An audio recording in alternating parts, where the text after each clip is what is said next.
All right, let's dig in a little bit more about the different classes and roles in Aztec society.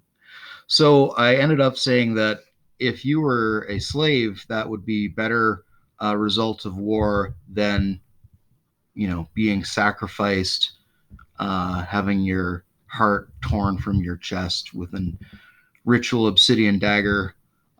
So that job was the most important job of the priests. Now, to become a priest, all classes, boys could study to become a priest, but the top positions were reserved for the Pilton. So unless you were part of the nobility, you weren't going to get, the primo. I get to be at the top of the temple, stabbing people in the heart. Well, okay, carving around the heart. And remember, this is a huge honor because this is how you keep the world from being destroyed. Now, if you were in the priesthood, you didn't marry. They did have female priests that had jobs specifically involved in the worshiping of some of the goddesses. So the priesthood was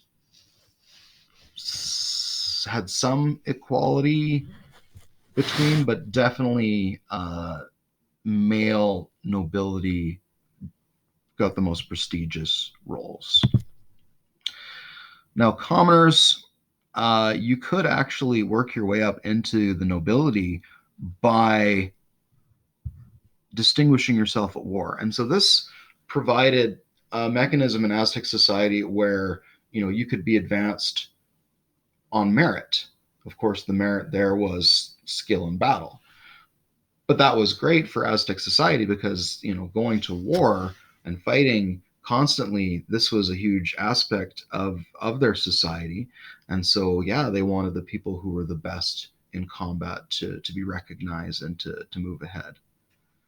If you were skilled artist, right? If you were great at making different crafts, like if you could make their swords or their armor, or you did really good at beadwork or featherwork, that was valued as well. And so you could become, not a nobility through that, but definitely part of the Macaholton, the middle class of commoners.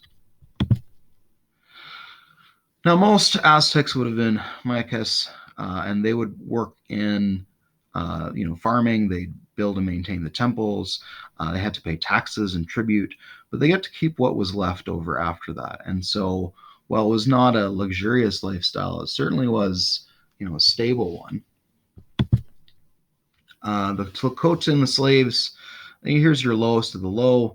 No one's born a slave in Aztec society. So here's a nice thing. Like you could, sell yourself if you couldn't pay your debts, but then your kids would not be slaves when they grew up.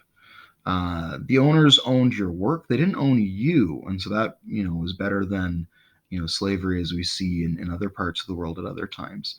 And if you did extra work, you could actually save up your money and buy back your freedom.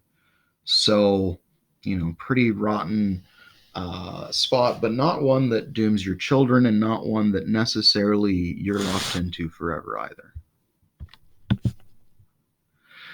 Gender roles, women in Aztec society actually had better rights than we saw in Japan and we see in Renaissance Europe. So much the same way as those other cultures, they were in charge of household and family. They didn't really have the top position of power, but they were allowed to do crafts. Like if a woman was good at beadwork or featherwork, there was nothing that could prevent them from running a business. They were able to own property, and they received legal protection from marital abuse. Women were not locked into abusive relationships in Aztec society, and if a marriage ended, it was the woman who had custody of the children, which is different from Europe and Japan in this time period. So men were expected to do the physical work. They're the ones that were going to be soldiers. Children were expected to start working at the age of 5. Girls married in their mid-teens. Boys married in their late teens, early 20s. But everyone received education.